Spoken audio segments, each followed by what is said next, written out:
अगर आप class 12th में कंपार्टमेंट में आए थे और कंपार्टमेंट भी क्लियर नहीं हुआ तो सबसे पहले एक बात ध्यान से सुनिए। आपका कैरियर ख़त्म नहीं हुआ है। बहुत सारे स्टूडेंट रिजल्ट देखने की सोचने लगते हैं कि अब क्या होगा, 12th कैसे कंप्लीट होगी, कॉलेज में एडमिशन कैसे मिलेगा कि नहीं मिलेगा। आपका कैरियर ख़त्म नहीं हुआ है दोस्तों, कैरियर अभी ख़त्म नहीं हुआ है। बहुत सारे स्टूडेंट रिजल्ट देखते ही सोचने लगते हैं कि अब क्या होगा, 12th कैसे कंप्लीट होगी, कॉलेज में एडमिशन मिलेगा या नहीं मिलेगा। आज इस वीडियो में मैं आपको बिल्कुल सिंपल लैंग्वेज में बताऊंगा कि CBSE class 12th compartment fail होने के बाद आपके पास कौन से ऑप्शन है और आपको क्या करने चाहिए। वीडियो को एंड तक जरूर देखिए क्योंकि आखिरी में मैं बताऊंगा आपको कि सीबीएसई प्राइवेट और एनआईओएस में कौन सा रास्ता आपके लिए बेहतर हो सकता है। ठीक है दोस्तों, तो hello student, welcome back to IIT maths by Prince sir. अगर आप क्लास 12th के स्टूडेंट हैं, कंपार्टमेंट में फेल हुए हैं या किसी ऐसे स्टूडेंट को जानते हैं जिनका कंपार्टमेंट क्लियर नहीं हुआ है तो यह वीडियो आपके लिए बहुत इम्पोर्टेंट है।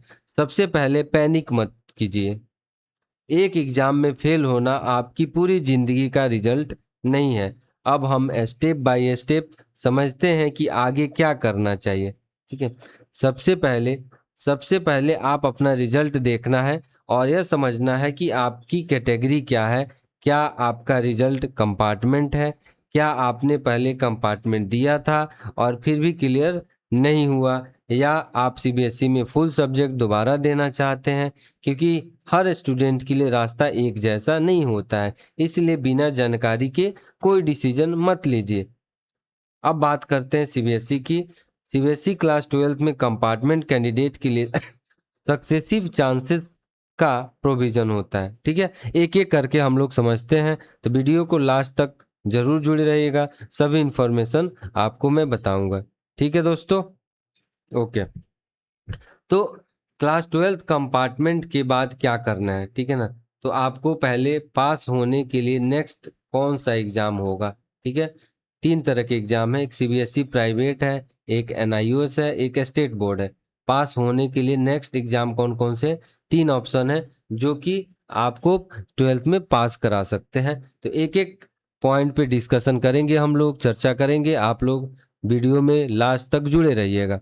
तो सबसे पहली बात बता दूं, ये समझ लेना है, सबसे पहले ये समझना है कि फेल के बाद से रास्ता बंद नहीं होता। आपके रास्ते बंद नहीं है, लेकिन सही रूट चुनना जरूरी है क्योंकि आगे हमें पास होना है।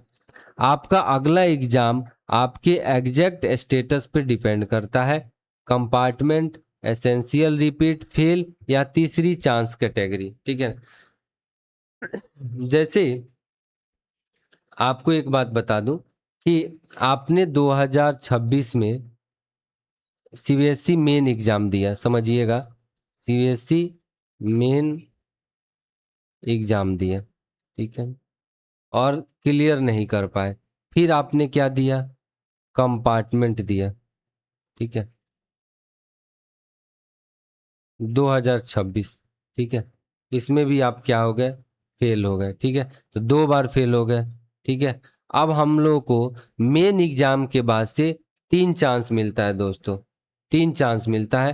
तो एक कंपार्टमेंट का चांस हो गया जो पहला होगा, फिर दूसरा चांस नेक्स्ट ईयर मिलेगा, मार्च अप्रैल में। कब, मार्च अप्रैल में मिलेगा। और इसको हम लोग प्राइवेट कैंडिडेट कहते हैं। क्या कहते हैं दोस्तों, प्राइवेट प्राइवेट कैंडिडेट। ठीक है, कैंडिडेट। ठीक है, और इसके बाद से भी अगर कोई फेल हो जाता है तो तीसरा चांस नेक्स्ट ईयर 2027 में जुलाई में मिलेगा। ठीक है, जुलाई में। ठीक है, तो टोटल आपको 3 चांस मिलते हैं। लेकिन अब अगर आप अपने कंपार्टमेंट में फेल हो गए हैं तो आप अब प्राइवेट कैंडिडेट हो चुके हैं। ठीक है, तो एक एक करके हम लोग बात को समझेंगे और आप लोगों को कोई भी डाउट होगा तो कमेंट बॉक्स में पूछिएगा। तो ये हमारे पास सीबीएसई का ऑप्शन है। दूसरा ऑप्शन ये होता है दोस्तों कि आपको इसी साल पास होना है, तो एक बोर्ड होता है NIOS, जिसमें हम मैक्सिमम 3 सब्जेक्ट का एग्जाम दे के पास हो सकते हैं। ठीक है। और तीसरा ऑप्शन है कि आप किसी दूसरे बोर्ड में जाके स्टेट बोर्ड में एग्जाम दे के पास हो जाओ। तीनों के लिए रूल्स अलग है, एक एक करके समझते हैं। इस प्रेजेंटेशन में 2026 के अवेलेबल ऑफिशियल इंफॉर्मेशन के आधार पर प्रैक्टिकल ऑप्शन दिए गए हैं। ठीक है ना। तो फाइनल एप्लीकेशन से पहले अपने बोर्ड की लेटेस्ट नोटिस जरूर चेक कर लीजिएगा दोस्तों। ठीक है। आगे आते हैं, आपका अगला रास्ता कौन सा होगा। पहला, अगर CBSE कंपार्टमेंट है तो हम लोगों को CBSE 3 चांस मिलता है, थर्ड चांस हो सकता है। ठीक है ना। CBSE फेल एसेंशियल रिपीट की बात कर सकते हैं, NIOS की बात कर सकते हैं, स्टेट बोर्ड की बात कर सकते हैं। ठीक है। एक एक करके हम लोग डिस्कस करेंगे। ऑप्शन एक क्या है, CBSE प्राइवेट कैंडिडेट। पहला ऑप्शन है CBSE प्राइवेट कैंडिडेट हो गया। सबसे पहले CBSE रूट चेक करते हैं। ठीक है। अब देखिए, CBSE ने 2026 में क्लास 12 सप्लीमेंट्री एग्जामिनेशन के लिए प्राइवेट कैंडिडेट की ऑनलाइन सबमिशन नोटिस जारी की। ठीक है। अब मैं इसमें एक चीज बताता हूँ, ध्यान से समझिएगा। एक 3 चांस कैसे मिलेगा, जैसे कोई बच्चा 2024 में एडमिशन लेता है और 2026 में उसका 12th का एग्जाम होता है। ठीक है। और बच्चा क्या हो जाता है, फेल हो जाता है। ठीक है। क्या हो गया, फेल हो गया। उसके बाद से बच्चा क्या करता है, जुलाई 2026 में, पहला चांस जुलाई 2026 में कंपार्टमेंट एग्जाम देता है। ठीक है। कंपार्टमेंट एग्जाम देता है। कंपार्टमेंट एग्जाम 1 सब्जेक्ट का होता है। ठीक है ना। कितने का, 1 सब्जेक्ट का होता है। ठीक है। अगर बच्चा यहाँ भी फेल हो जाता है, ठीक है, तो फिर बच्चा क्या करेगा, नेक्स्ट ईयर 2027 में मार्च अप्रैल में एग्जाम देगा। ठीक है। एग्जाम होगा। ठीक है। अगर यहाँ भी बच्चा फेल हो जाता है तो बच्चा को एक चांस और मिलेगा, थर्ड, कब, जब जुलाई 2027 में होगा। ठीक है। लेकिन इन दोनों केस में कैंडिडेट जो हो जाता है बेटा, वो प्राइवेट हो जाता है और उसका स्कूल से मतलब नहीं होता है, सीधे CBSE से उसको सब कांटेक्ट करना पड़ता है। ठीक है ना। उसको सीधे बेटा CBSE से कांटेक्ट करना पड़ता है। ठीक है। तो यही कहा गया है कि अगर 2026 में सप्लीमेंट्री एग्जामिनेशन की डेट आई थी 28 जुलाई को, ठीक है ना, थर्ड चांस के लिए private candidate provision specific eligible condition पर लागू होते हैं। ठीक है। सबको नहीं मिलता है। ठीक है ना। इसलिए previous year result, compartment history देकर एलिजिबिलिटी वेरीफाई कर लीजिएगा। ठीक है। इस तरह से आप प्राइवेट कैंडिडेट हो जाते हैं। दूसरा, थर्ड चांस के लिए किसे देखना चाहिए, वो तो सब मैंने बता ही दिया कि थर्ड चांस में क्या होता है कि पहला आपका मेन हो गया, फिर एक कंपार्टमेंट होगा, फिर मेन होगा, फिर थर्ड चांस होगा। ठीक है। प्राइवेट कैंडिडेट रूट की एलिजिबिलिटी हिस्ट्री बेस्ड पे डिपेंड करती है। CBSE की 15 अप्रैल 2026 नोटिस में प्राइवेट कैंडिडेट के लिए स्टेट बोर्ड एग्जामिनेशन 2026 के थर्ड चांस का उल्लेख किया गया। ठीक है। 30 जून 2026 के CBSE नोटिस में क्लास 12 सप्लीमेंट्री 2026 के प्राइवेट कैंडिडेट और थर्ड चांस रजिस्ट्रेशन का उल्लेख है। इसलिए मैं फेल हूं इतना कहना पर्याप्त नहीं है, आपका प्रीवियस अटेम्प्ट पैटर्न इंपॉर्टेंट है। CBSE पोर्टल पर अपने एग्जैक्ट कैटेगरी और करंट सर्कुलर के हिसाब से एलिजिबिलिटी चेक करेंगे। ठीक है। ऑप्शन 2, दूसरा ऑप्शन है कि हम लोग, अगर मान लीजिए CBSE में टाइम लगता है तो हम लोग NIOS की तरफ जा सकते हैं। किसमें, NIOS। ठीक है। NIOS एक गवर्नमेंट की संस्था है जो कि CBSE या किसी बोर्ड में फेल हुए स्टूडेंट के एग्जाम लेके, स्पेशल एग्जाम लेके क्या करती है, एग्जाम लेके उसको पास कर देती है। ठीक है। अगर CBSE रूट फिट नहीं हो रहा है तो NIOS का एक अलग रूट हो सकता है। NIOS सीनियर सेकेंडरी का एक रिकॉग्नाइज ओपन स्कूलिंग पाथवे है, ओपन स्कूलिंग है। ठीक है। NIOS में एडमिशन एग्जाम एलिजिबिलिटी अलग रूल के अनुसार होती है, डॉक्यूमेंट और प्रीवियस क्वालिफिकेशन की वेरिफिकेशन होती है। NIOS का ऑन डिमांड एग्जामिनेशन सिस्टम भी अवेलेबल है। जैसे आपने एक सब्जेक्ट में क्या हो गए, फेल हो गए, तो NIOS से डिमांड करके आप एग्जाम दे सकते हैं। ठीक है ना। डिमांड करके एग्जाम दे सकते हैं। पास हो जाएंगे तो आपका साल बर्बाद नहीं होगा। क्या हो जाएगा? साल बर्बाद नहीं होगा। फेल मार्कशीट, एडमिट कार्ड जैसे supporting document on demand registration process में मांगे जा सकते हैं। ठीक है। Exact stream, subject combination, admission window और on demand examination eligibility NIOS portal पर वेरीफाई कर सकते हैं। ठीक है। जैसे देखिएगा, जैसे आपने 2 सब्जेक्ट में पास हो गए हैं, ठीक है, 2 सब्जेक्ट में पास हो गए हैं और 3 सब्जेक्ट में फेल हो गए हैं, तो ऑन डिमांड आप क्या कर सकते हैं? एनआईओएस का एग्जाम दे सकते हैं। ठीक है। ऑन डिमांड एनआईओएस का एग्जाम दे सकते हैं। ठीक है। ये एग्जाम लगभग 45 दिन के बाद होता है। ठीक है।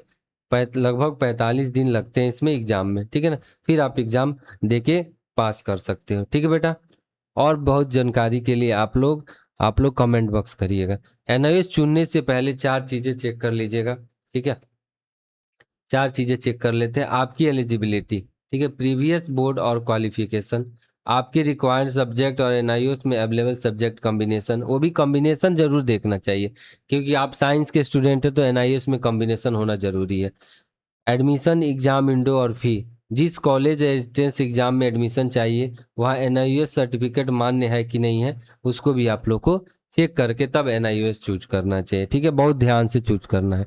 ऑप्शन तीसरा ऑप्शन है स्टेट बोर्ड। अगर आपने सीबीएसई और एनआईओएस को छोड़ के स्टेट बोर्ड में जाना चाह रहे हैं, ठीक है, तो बोर्ड और बोर्ड पे डिपेंड कर रहा है। स्टेट बोर्ड में compartment, supplementary, private candidate reappear के रूल्स का अलग अलग कंडीशन हो सकता है। दूसरे बोर्ड से आप फॉर्म भर सकते हैं, फॉर्म भर के एग्जाम दे सकते हैं। ठीक है ना।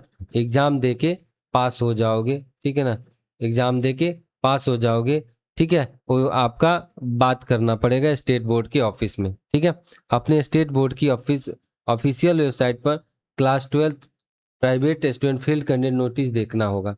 ठीक है। अगर फेल कैंडिडेट के लिए कोई नोटिस है तो आप जाके फॉर्म भर देना। उदाहरण, यूपी बोर्ड ने 2027 के लिए प्राइवेट कैंडिडेट की एप्लीकेशन शेड्यूल जारी की है, उसमें जाके आप देख सकते हैं कि हम एलिजिबल है कि नहीं है। अगर एलिजिबल है तो फॉर्म भर सकते हैं। स्टेट बोर्ड बदलने से पहले कॉलेज एंट्रेंस और डॉक्यूमेंट एक्सेप्टेशन रिक्वायरमेंट वेरीफाई जरूर कर लीजिएगा। ठीक है। रूट क्या होगा? CBSE, NIOS, state board. ठीक है ना।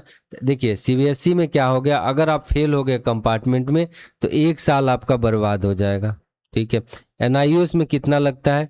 45 डेज के बाद से ऑन डिमांड एग्जाम दोगे और स्टेट बोर्ड में भी आपका 1 ईयर लगेगा। तो आपने सोच समझ के, साल बर्बाद नहीं करना है तो देख के करना होगा। रूट क्या होगा? CBSE, private, NIOS, state board. Private candidate क्या होते हैं? जो कंपार्टमेंट में भी फेल हो गए या जो जिनका एसेंशियल रिपीट हो जाता है। ठीक है ना। एलिजिबिलिटी चेक कर लीजिएगा, कैटेगरी और सीबीएसई नोटिस। और आप सीबीएसई के वेबसाइट पे हमेशा विजिट करेंगे। सीबीएसई वेबसाइट पे क्या करेंगे? हमेशा विजिट करेंगे। ठीक है। चलिए, एनआईओएस में क्या होता है? अल्टरनेटिव ओपन स्कूल रूट होता है। आपको 45 दिन में एग्जाम होगा ऑन डिमांड। ठीक है। ऑन डिमांड एग्जाम होगा। ठीक है। आपका एग्जाम होगा, पास हो जाएंगे तो फिर हम लोग आगे एडमिशन ले सकते हैं। ठीक है। सब कुछ देख लेना। State board route suit your plan. State board में भी आप जाके वेबसाइट पे चेक कर सकते हो। ठीक है। पास करने की तैयारी क्या होगा? ठीक है। अब क्या करें? ठीक है। तो स्टेप 1, अपना फेल्ड कंपार्टमेंट सब्जेक्ट लिस्ट बनाए। लिस्ट बनाए कितना सब्जेक्ट में फेल है। दूसरा, सिलेबस को 3 पार्ट में बांटे, स्ट्रॉन्ग, एवरेज, वीक। तीसरा step, NCERT, PYQ, time practice पर फोकस करें। और चौथा, हर 7 दिन में 1 फुल मॉक और मिस्टेक एनालिसिस जरूर करिएगा। ठीक है। लास्ट फेज में रिवीजन, फॉर्मूला नोट करेंगे। ठीक है। डॉक्यूमेंट रेडी रखिएगा। Class 12 marksheet, field result, admit card, roll detail, recent photograph, identity required supporting document, previous registration, enrolment details जहां भी लागू हो, एप्लीकेशन रिसिप्ट जो भी आपने फीस और पेमेंट किया है। ठीक है। इन गलतियों से बचे। क्या गलती करना है? किसी कोचिंग एजेंट की बात पर बिना ऑफिशियल नोटिस के भरोसा न करें। ठीक है। ये लिखा गया है। एनआईओएस में तुरंत पास जैसी गारंटी क्लेम पर भरोसा नहीं करें। तुरंत पास का कुछ नहीं है। वेबसाइट पे जाइएगा। ठीक है ना। वेबसाइट पे जाके चेक कर लीजिएगा। बोर्ड बदलने से पहले कॉलेज एंट्रेंस एलिजिबिलिटी चेक करके बिना फॉर्म ना भरें। डेडलाइन मिस ना करें, तुरंत जाकर डेडलाइन चेक करें, अपनी कैटेगरी छिपाकर गलत इन्फॉर्मेशन ना दें। ठीक है, अब ऑफिशियल वेबसाइट यहीं से वेरीफाई करिएगा। कहाँ से? सीबीएसई की वेबसाइट cbse.government.in हो गया। सीबीएसई प्राइवेट कैंडिडेट पोर्टल पे जाके आप वहाँ पे कैंडिडेट कर सकते हैं। nios.ac.in पे जाके चेक कर सकते हो। स्टेट बोर्ड, अपने स्टेट बोर्ड की वेबसाइट पे चेक कर सकते हैं। डेट, एलिजिबिलिटी, फीस सब बदल सकती है, लेटेस्ट नोटिस देख लेते हैं। ठीक है, अब जरा ध्यान से, सबसे इंपॉर्टेंट बात क्या है? फेल का मतलब एंड नहीं होता है। सही एग्जाम चुनेंगे, सही तैयारी करो और पास करो। ठीक है, इस तरह से हम लोग, आप लोग निराश नहीं होगा, पास कर सकते हैं। ठीक है, बाकी डिटेल जानकारी के लिए हमारे यूट्यूब चैनल को लाइक सब्सक्राइब जरूर करिएगा। ठीक है ना, सब्सक्राइब भी करिएगा और शेयर भी कर दीजिएगा दोस्तों में। यहाँ पे क्लास 9 से लेकर 12th मैथ्स, IIT, जेई